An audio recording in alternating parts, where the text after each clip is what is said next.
Alô, galera do sexto ano, bem-vindos à nossa aula de arte. E antes de mais nada, eu quero pedir desculpa para vocês pela demora. É que eu tive um problema no meu computador e estava com dificuldade para poder fazer os vídeos. Mas para isso estamos aqui e vamos ao nosso tema, que é um mundo de sons. Bom, os sons são presentes o tempo todo no nosso cotidiano, tá? Por onde a gente anda, por onde a gente está, sempre está ouvindo alguma coisa.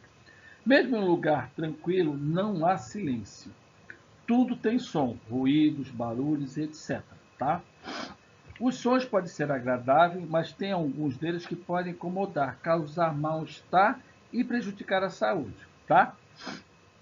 Agora eu pergunto para vocês, quais são os sons que faz você se sentir bem? Vocês sabem quais são, por acaso? E quais são os sons que você não gosta de jeito nenhum? Qual é o som que te incomoda? Tem algum? Embora não seja possível escutar alguns sons, né, às vezes a gente olha para um lugar e não consegue entender alguns sons, mas é possível perceber que tem indicações deles.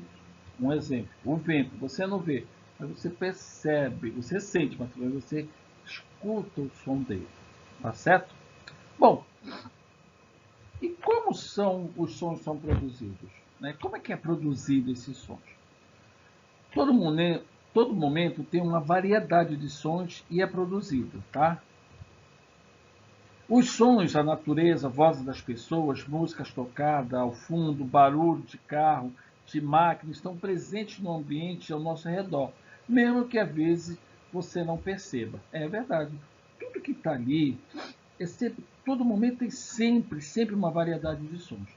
Então, todo tipo de som, pessoas, música, barulho, carro, máquina, tudo ao redor faz que a gente, às vezes, nem perceba. Mas vamos lá. Os sons são produzidos por vibrações que se deslocam formando ondas sonoras. Né? Se a gente for analisar, é igual você quando joga uma pedra dentro de um lago, você vê aquelas ondinhas andando. Aquilo é como é a proporção das ondas sonoras. Ela vai e a gente capta elas pelos nossos ouvidos.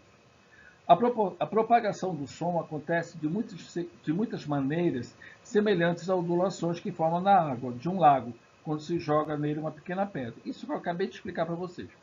O som é captado pelos ouvidos. Isso.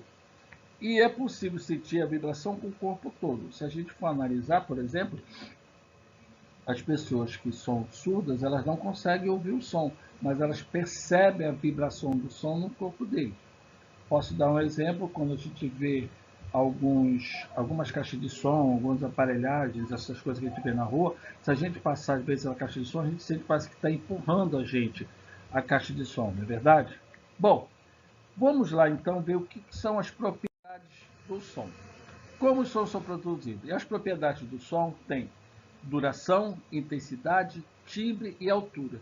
E a altura está dividida entre grave e agudo. Vamos entender o que é duração.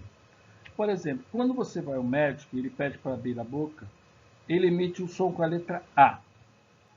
Qual é a diferença entre a ação de soletrar a letra A? A diferença é que os dois sons produzidos, a duração de cada um. A duração é o tempo que o som permanece nos seus ouvidos. Ela depende do tempo que dura as vibrações do objeto que o produz. Pela duração, ele pode ser curtos ou longos, né? Por exemplo, um estouro de balão, por exemplo, ele pode ser curto. O barulho de uma cachoeira, ele é longo. Uma batida de carro, pá! Né? Um grito de gol, quando o cara grita gol, é longo. Então, vocês vão perceber que alguns sons têm essa característica, curtos e longos, tá? Vamos ver o que é intensidade. A intensidade é a força do som, uma propriedade que se pode distinguir do som é fraco, baixa intensidade, e forte, alta intensidade. É o que nós chamamos comumente de volume do som. Né? Quanto mais ampla a onda, mais intenso é o som. Então, quando você fala, né, mais forte, quando você coloca mais a voz, tudo, você tem uma intensidade maior. Quando você fala um pouco mais suave, ele fica um pouco mais baixo. Então, essa intensidade é menor, tá bom? Agora sim, o que, qual a intensidade do som o ser humano é capaz de suportar? Isso vem muito também ligado à poluição sonora. Quando o som é muito intenso ou há excesso de som simultâneos em um ambiente durante um período de tempo, a situação é chamada de poluição sonora. Aquela misturada de som que a gente vê quando a gente está, às vezes, no comércio, tá barulho de carro, de buzina, a gente gritando, caminhão buzinando, alguma coisa batendo estaca, obras, tudo aquele barulho, isso se chama poluição sonora. Além de prejudicar a audição, a poluição sonora afeta a qualidade da vida, provocando dores de cabeça, estresse e até doenças cardíacas. É isso mesmo. A audição humana funciona em tempo integral. Segundo a Organização Mundial de Saúde, a OMS, as pessoas devem ouvir sons até 80 decibéis. A exposição contínua de sons acima desse limite é prejudicial. Por isso, é importante não ouvir música nos fones com volume elevado. Quando está com fone de ouvido assim, como eu estou, a gente não pode aumentar muito, tem que deixar baixo, que ser confortável, não pode incomodar. Os sons com intensidade a partir de 140 decibéis podem provocar dor e até lesões no nosso sistema auditivo. Então, significa que se a gente ouvir muito alto, pode afetar a gente perder a audição. Olha só. Por exemplo, um som ambiente de uma residencial à noite tem que ser no máximo 40 decibéis. Uma furadeira, né, no máximo, ela dá 100 decibéis. Então, você percebe que tem essas relações de quantos decibéis. E isso é muito. Por exemplo, se você acompanha hoje em dia, né, a SEMA, Meio Ambiente, ela atende, por exemplo, tem uma festa com o volume está muito alto, as pessoas ligam para a SEMA, porque estão reclamando que o volume está muito alto. Precisa-se baixar o volume das festas, por exemplo, para ter essa relação. Ter a festa, mas não perturbar as outras pessoas, porque o som muito alto também perturba. Tá? Agora, o timbre. O que é o timbre? O timbre, na realidade, é a personalidade do som. Tá? É a propriedade que permite diferenciar o som que algo ou alguém produz de sons produzidos por outros objetos ou seres. Tá? Cada ser, objeto ou material tem um timbre único. Por exemplo, mesmo que a altura, a intensidade e a duração do som emitido variem, é possível identificar o instrumento musical graças a seu timbre. Por exemplo, se você pegar um bumbo, você vai saber que aquele é um bumbo. Se você puxar um tarol, você vai saber. Se você tocar um saxofone, você vai saber que é um saxofone. O que é um trombone. Isso é o timbre, é a sua identidade, a identidade do som que tem cada um, tanto os objetos como a gente. Né? Por exemplo, eu posso falar, eu posso ouvir uma professora falando, eu sei quem é aquela professora, eu sei quem é aquele professor, porque eu já conheço a voz, o timbre dele como referência. Tá? E a altura? O que é essa altura? A altura é a propriedade que permite o ser humano diferenciar e classificar os sons graves, que é aquela coisa, grossa assim, é grave, e os agudos, que é fino e alto. Isso. Por exemplo, uma flauta doce, aquela que a gente toca aqui, que muita gente tem aquela, ela tem um som mais agudo do que um contrabaixo. Tu vai ouvir um contrabaixo, tem um som assim, fechado, então mais grave. As vibrações rápidas produzem sons agudos. Se você pegar um violão, a primeira corda ela tem um som mais agudo do que a sexta corda, que é mais grave. Só para vocês terem uma referência também, vocês podem pegar o violão, o próprio violão, a primeira corda, de baixo para cima, a primeira tem um som mais agudo, e a última corda, a sexta corda, tem um som mais grave. Por exemplo, as vibrações rápidas produzem sons agudos, e as vibrações lentas, sons graves. Isso é chamado de frequência. Quanto mais a onda vibra, mais agudo o som é produzido. Tá? Entendido agora? Bom, nisso tudo também, falando sobre isso, existem algumas pessoas que transformam o som dos objetos de arte. Por exemplo, Frederico Pessoa. Você sabia que podemos criar uma grande variedade de sons musicais com objetos que povoam nossos lares?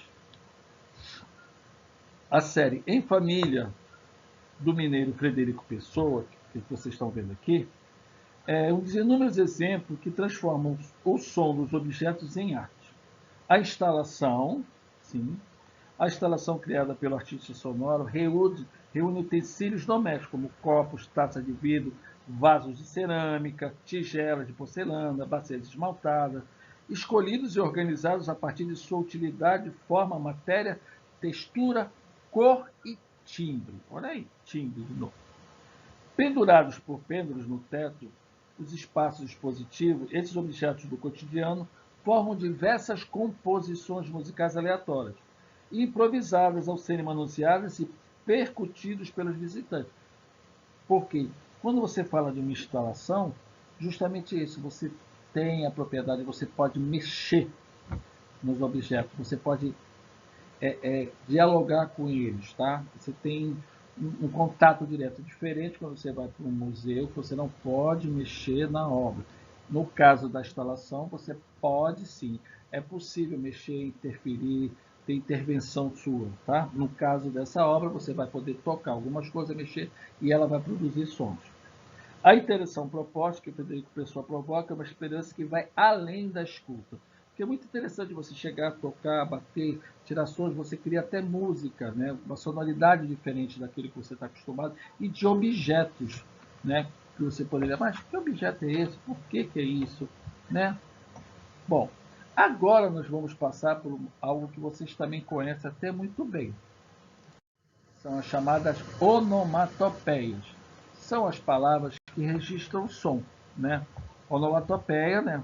São aquelas maneiras de representar sons graficamente, isto é, imagens em palavras, né? Por exemplo, aqui, a descrição, o significado de onomatopeia é uma figura de linguagem usada para imitar os sons dos elementos naturais, objetos, animais, ações do modo escrito ou falado. Por exemplo, nós temos uma ambulância. Qual seria o som da ambulância? Hein?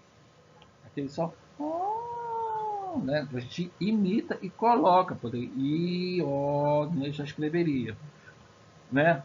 Por exemplo, o sino. Como seria esse som? A gente lembra? Blém, blém. Na hora que escrever, vai escrever o quê? Blém, B-L-E-M, né? Por exemplo, o apito aqui embaixo, quando ela faz plim, a gente vai anotar como a gente vai escrever isso. P-R e vários i seguidos. E o cavalo? Ele não relincha? Né? Então, um monte de i seguido. Isso são onomatopeias que a gente representa, pode escrever graficamente. Tá? Outro exemplo também que a gente tem é no mundo dos quadrinhos, que a gente convive direto. Né? As onomatopeias podem ser encontradas histórias em quadrinhos, uma forma de arte que a gente está vendo, percebe, você já tem contato direto com isso, né? Essas onomatopeias que existem. Né? Por exemplo, pull, crash, yan, zap, ups, boom, bang, splash, snap, bang, zoom, interrogações quando a pessoa está com um monte de risquinho, quando o cara está com raiva. E isso está representando o quê? Sons que sairiam, mas a gente não tem, porque é numa revista. Então, como representar?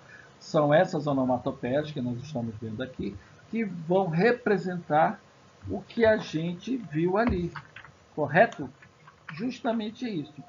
Então, para fechar aqui, eu quero dizer, o que a gente está vendo aqui, estava vendo como o som é produzido, as propriedades sonoras, como duração, intensidade, timbre, altura, e as onomatopeias, como elemento expressivo de comunicação, ok? Significa que a gente está estudando um pouco sobre isso. Eu vou passar depois uma tarefinha para vocês, tá? Vou mandar para vocês uma tarefinha, mas por enquanto a gente vai parar aqui. Eu estou morrendo de saudade de vocês, doido para contar, ok? Beijão para vocês, tchau, tchau, até a próxima.